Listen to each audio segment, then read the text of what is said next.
Hey folks, welcome back to Gaming Garbage, where we take a look at games, chat about the gaming news, the industry, and of course, stream when we can. Today we're talking about some news that I didn't necessarily expect, but FSR is actually coming to old hardware. And this is a big deal because it's not just coming to some older AMD hardware for CPUs, or GPUs, excuse me. There's also a possibility that it could come to other consoles. So this is very exciting because this means that PSSR 2.0 is not exclusive to PlayStation Pro anymore. And I'm going to get into why with Project Amethyst. So AMD actually announced that PSSR 4 delivers a massive boost in image quality compared to FSR 3.1, especially with 1080p and 1440p. This was previously exclusive to RDNA 4 hardware, like the RTX 9070 XT. But yeah, this is a big win for handhelds. Basically anything that is running SteamOS or even Windows 11, like the ROG Xbox Ally X, Lenovo Legion Go, and MSI Claw A8, an upcoming Steam machine, and also the Steam Deck, if you can buy one. But also, this could also be a big thing for Xbox Series X gamers. Unlike the PlayStation 5 base model, the Series X features the full RDNA 2 suite of hardware and technologies, and FSR 4.1 on Microsoft's current flagship gaming console can deliver a PlayStation 5 Pro level upgrade. And this is really good for players too, because with gaming getting so much more expensive and being so much more expensive, and the future doesn't really look that much brighter, people are going to want to be able to play on whatever they have. So if you actually bought a current 9070 XT right now, you're looking at $700-800. So it is a lot of money, right? It's definitely a lot of money. It's definitely a good thing too that this could be coming onto the Steam machine, because again, with trying to be a budget place to play your Steam games, or at least most of them through SteamOS, it's going to be a very nice upgrade to actually be able to have that, since it has AMD hardware in it, which is wonderful. And FSR, just a quick rundown. Basically, it's a sharper upscaler for higher resolutions, including 4K, improves denoising for ray tracing effects, which is a pretty big deal for Unreal Engine 5, if we're being honest.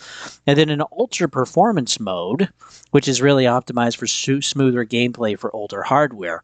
This allows RX 6000 owners to actually access current upscaling features without having to buy the hardware, which is wonderful. So yeah, this will definitely save money. We're looking at kind of probably later this year for the 7000 series for GPUs, and then for 6000 we're looking at early 2027. But the thing too that again I want to talk about is, like, this is going to be able to support int 8 technology, and I got to hand it to the users and the players, because they kept commenting on AMD's videos until they finally shut off the comments.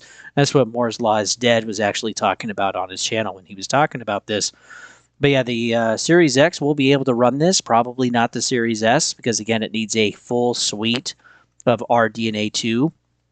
And it'll be able to technically run that again, but again, there's no guarantee that it's coming. But the PlayStation 5 base model will not be able to support that unless they change that, which, yeah, I doubt it, because they have the Pro for you to buy for $900. But yeah, also the Steam Deck as well. Actually, very excited for that, and the Steam machine. But the thing that's interesting, we got to go back to Project Amethyst. Now, this is going back December of 2024. And yeah, Sony and AMD have announced Project Amethyst, a collaboration to develop next-gen AI and ML solutions for future console hardware like PlayStation 6 and other platforms. But I do want to say that Amethyst also provided the new PSSR coming from Sony's Project Amethyst partnership with AMD. So PSSR 2 is part of Project Amethyst, and so is FSR 4. Again, they had a collaboration. The difference with PSSR 2.0 is that it's learned and built off of the images of PlayStation consoles and the games, and not off of like PC type of stuff. So it could try to render that better, but it's definitely better technology. But if this is not exclusive to PlayStation 5 Pro, then, well, do you really need to buy a Pro? Now, of course, if you still probably want to play the best that you can, I don't know if GTA 6 is going to have FSR 4 or not.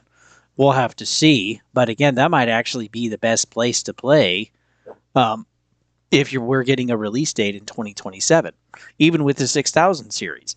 if you're willing to wait. If you have to buy it right away, definitely buy the Pro. That will be the best place to play at launch. But I think it's curious because this, was supposed to be an exclusive. PSSR is an exclusive just to the Pro to begin with. But again, if they're giving FSR 4 to basically everybody else, including the Steam Deck, including the Steam Machine, if they give it to the Series X, and also if they're giving it to the 6000 and 7000 series cards, then yeah, again, in the future, you're not really going to need to be able to buy a Pro. But probably PlayStation's going to be launching the PlayStation 6 probably in 28, or I might guess too would be in 29, somewhere in there, because again, just the RAM shortage stuff. And PlayStation 6 will be the next big thing. So the Pro already hasn't necessarily sold wonderfully.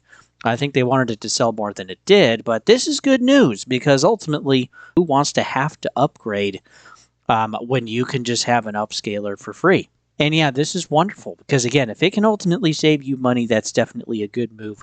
And I'm glad AMD is doing this because yeah, we are just tired of the cost of everything. And if you can have it on your older hardware or your current hardware and still play games at really good frame rates and good resolutions that are still pretty good or comparable or whatever, that's what people are going to enjoy. And there's going to be a point too where it's like you can't really improve it anymore.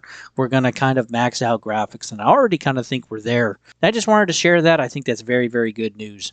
And I will link this article down below so you can read it yourself. But because, yeah, while I don't necessarily like the upscalers, with maybe being reliant so much in the future to get the hardware, I definitely think it's a good alternative for folks that maybe can't keep up with the pricing for hardware. And I don't blame them at all. It is crazy expensive. I mean, 5090s right now are thousands of dollars, some of them upward of $8,000 still on Newegg. And that's just that's insane. That's insane. And what's going to be the 60 series cost? And what's a PlayStation 6 and a Project Helix going to cost? And what's the Steam Machine going to be? We don't know.